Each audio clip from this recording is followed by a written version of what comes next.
I have a dear friend who, in the early years of his marriage, J'ai un ami cher qui, dans les premières années qui ont suivi son mariage, était convaincu que sa famille et lui avaient besoin d'un pick-up équipé de 4 roues motrices. Sa femme était sûre qu'il n'avait pas besoin, mais seulement envie du nouveau véhicule. Une conversation enjouée entre mari et femme leur a donné l'occasion de considérer les avantages et les inconvénients de cet achat. Chérie, nous avons besoin d'un pick-up à 4 roues motrices. Elle a demandé, pourquoi penses-tu que nous avons besoin d'un nouveau pick-up? Et il a répondu à sa question parce qu'il pensait être la réponse parfaite. Et si nous avions besoin de lait pour nos enfants, pendant une terrible tempête, et que le seul moyen que j'ai d'aller au magasin était un pick-up.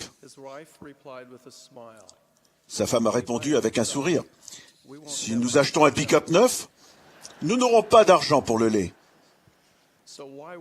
Alors, pourquoi se soucier d'aller au magasin en urgence? Par la suite, ils ont continué de tenir conseil et ont finalement décidé d'acquérir le pick-up. Peu après avoir pris possession du nouveau véhicule, mon ami a voulu en démontrer l'utilité et valider les raisons qu'il avait de vouloir l'acheter. Il a donc décidé de couper et transporter un chargement de bois de chauffage pour leur maison. C'était l'automne, et de la neige était déjà tombée dans les montagnes où il avait l'intention de trouver du bois. À mesure qu'il gravissait le flanc de la montagne, la neige devenait de plus en plus profonde. Mon ami s'est rendu compte que l'état glissant de la route présentait un risque, mais très confiant dans le nouveau pick-up, il a continué d'avancer. Malheureusement, mon ami est allé trop loin sur la route enneigée. En sortant de la route, à l'endroit où il avait choisi de couper du bois, il s'est embourbé. Les 4 roues ont patiné dans la neige. Il s'est vite rendu compte qu'il ne savait pas quoi faire pour se sortir de cette situation dangereuse. Il était embarrassé et préoccupé. Il s'est dit, je ne vais pas rester les bras croisés. Il est sorti du véhicule et a commencé à couper du bois. Il a complètement rempli l'arrière du pick-up avec le lourd chargement. Ensuite, il a décidé d'essayer encore une fois de se dégager de la neige. Quand il a enclenché la vitesse et a appuyé sur l'accélérateur, il a commencé à avancer un peu. Lentement, la camionnette est sortie de la neige et est retournée sur la route. Heureux et amené à l'humilité, il était finalement libre de rentrer chez lui. Je prie pour que le Saint-Esprit m'aide à faire ressortir les leçons essentielles que peut nous enseigner cette histoire sur mon ami, le pick-up et le bois. C'est le chargement de bois qui a fourni la traction qui lui était nécessaire pour sortir de la neige, retourner sur la route et avancer. C'est la charge qui lui a permis de retourner chez lui auprès de sa famille. Frères et sœurs, chacun d'entre nous porte aussi une charge. Notre charge personnelle est composée d'exigences et d'occasions, d'obligations et d'avantages, d'afflictions et de bénédictions, et d'options et de contraintes. 2 questions cardinales peuvent nous guider à évaluer périodiquement notre charge et de la prière. La charge que je porte produit-elle la traction spirituelle qui me donnera la capacité d'avancer avec foi dans le Christ sur le chemin étroit et resserré et d'éviter de m'embourber? La charge que je porte crée-t-elle une traction spirituelle suffisante pour me permettre de retourner finalement auprès de notre Père Céleste? Il peut nous arriver de penser erronément que le bonheur est l'absence de charge. Mais porter une charge est un élément nécessaire et essentiel du plan du bonheur. Parce que notre charge personnelle doit produire une traction spirituelle. Nous devons faire attention à ne pas traîner avec nous tant de choses plaisantes mais inutiles que cela nous distrait et nous détourne des choses les plus importantes. Le Sauveur a dit, « Venez à moi, vous tous qui êtes fatigués et chargés, et je vous donnerai du repos. Prenez mon joug sur vous et recevez mes instructions, car je suis doux et humble de cœur, et vous trouverez du repos pour vos âmes. Car mon joug est doux et mon fardeau léger. » Un joug est une pièce de bois employée normalement entre deux bœufs ou d'autres animaux qui leur permet de tirer une charge ensemble. Le joug maintient les animaux côte à côte pour qu'ils puissent se mouvoir ensemble de manière à réaliser une tâche. Frères et sœurs, réfléchissez à l'invitation lancée par le Seigneur, à titre individuel, de prendre son joug sur nous. Quand nous contractons et respectons des alliances sacrées, cela nous place sous le joug du Seigneur Jésus-Christ et nous lie à lui. En définitive, le Sauveur nous appelle à nous appuyer sur lui et à tirer avec lui, même si nos efforts les plus grands n'égalent pas les siens et ne peuvent pas leur être comparés. Quand nous plaçons notre confiance en lui et tirons notre charge avec lui pendant le voyage de la condition mortelle, son joug est réellement doux et son fardeau léger. Nous ne sommes pas seuls et nous n'avons jamais besoin de l'être. Nous pouvons avancer résolument dans notre vie quotidienne avec l'aide des cieux. Grâce à l'expiation du Sauveur, nous pouvons recevoir des capacités et une force supérieure aux nôtres. Comme le Seigneur l'a déclaré, c'est pourquoi poursuivez votre voyage et que votre cœur se réjouisse, car voici, je suis avec vous jusqu'à la fin. Réfléchissez à cet exemple du livre de Mormon, où Amulon persécute Alma et son peuple. La voix du Seigneur parvient à ses disciples dans leurs afflictions. Relevez la tête et prenez courage, car je connais l'alliance que vous avez faite avec moi, et je ferai alliance avec mon peuple et le délivrerai de la servitude. Remarquez le rôle essentiel que jouent les alliances dans la promesse de délivrance. Les alliances reçues et respectées avec intégrité et les ordonnances accomplies par l'autorité appropriée de la prêtrise nous sont nécessaires pour recevoir toutes les bénédictions auxquelles l'expiation de Jésus-Christ nous donne accès. Car dans les ordonnances de la prêtrise, le pouvoir de la divinité est manifesté aux hommes et aux femmes dans la chair, notamment les bénédictions de l'expiation.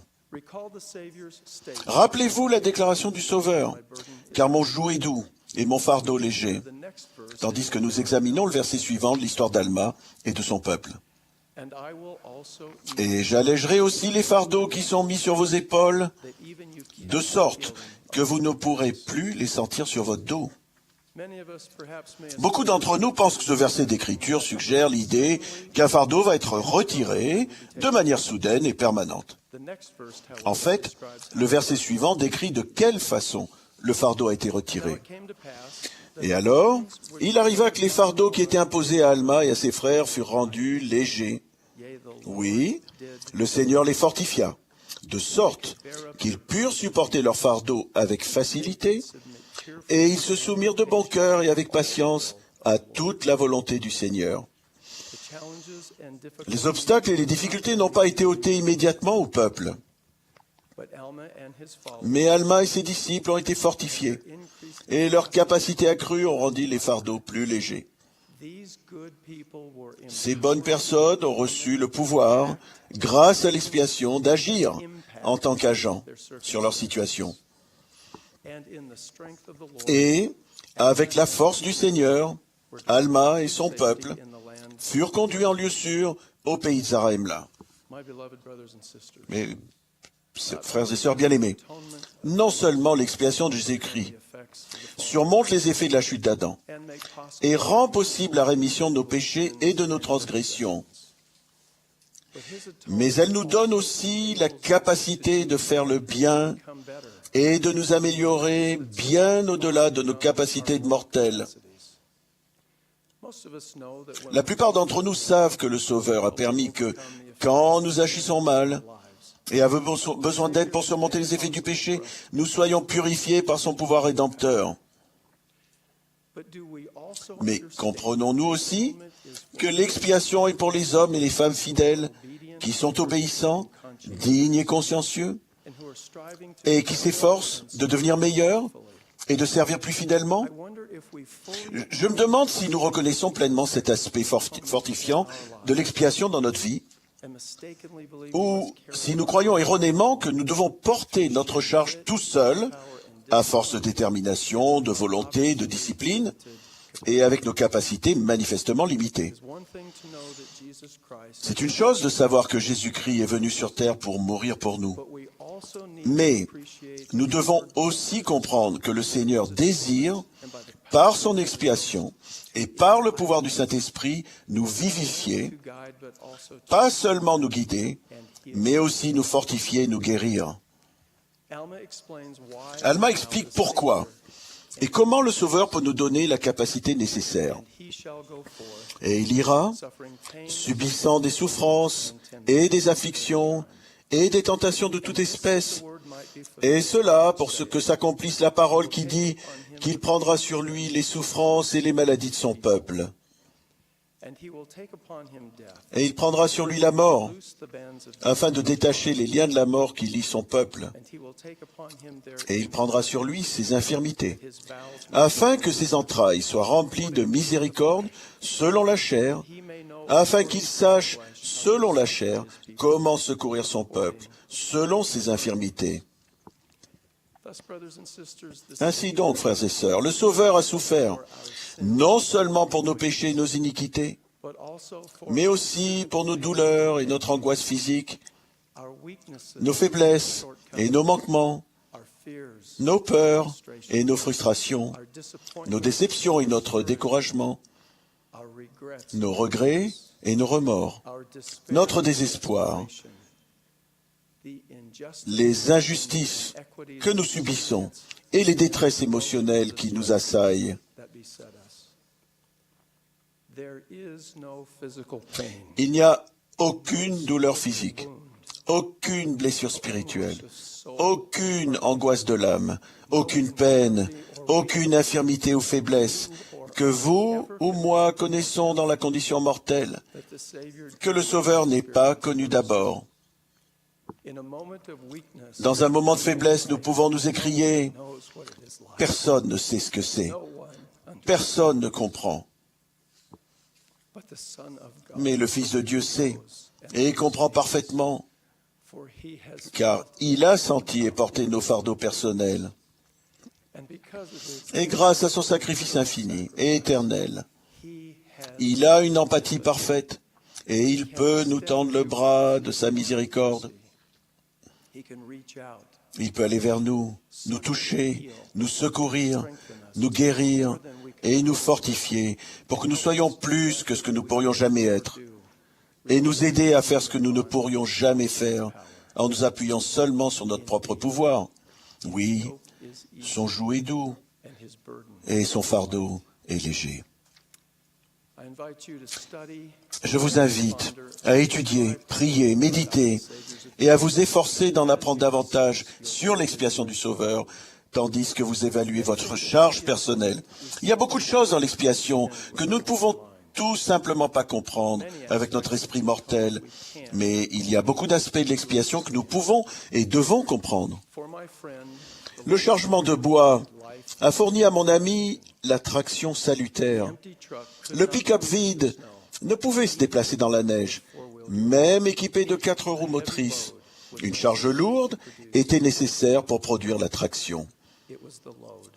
Tout était dans la charge. C'est la charge qui a fourni la traction, qui a permis à mon ami de se désembourber, de retourner sur la route, d'avancer résolument et de retourner auprès de sa famille. Les fardeaux particuliers à chacun de nous nous aident à nous reposer sur les mérites, la miséricorde et la grâce du Saint-Messie. Je témoigne et promets que le Sauveur nous aidera à supporter nos fardeaux avec facilité, en étant liés à lui par le joug d'alliance sacrée et en recevant le pouvoir habilitant de son expiation.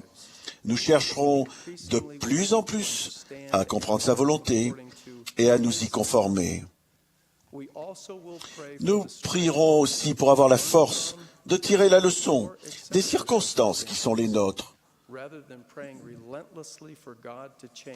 Plutôt que de prier sans cesse, de les changer selon notre volonté, nous deviendrons des agents qui se meuvent plutôt que des objets qui sont mus. Nous aurons la bénédiction d'avoir une traction spirituelle. Puisse chacun de nous faire mieux et devenir meilleur grâce à l'expiation du Sauveur. En ce jour de sabbat spécial et sacré, le 6 avril, c'est la date exacte de la naissance du Sauveur. Je témoigne que Jésus-Christ est notre Rédempteur. C'est le jour où l'Église de Jésus-Christ, Saint-Dernier jour, fut également organisée. Quel jour spécial et sacré, jour de sabbat sacré.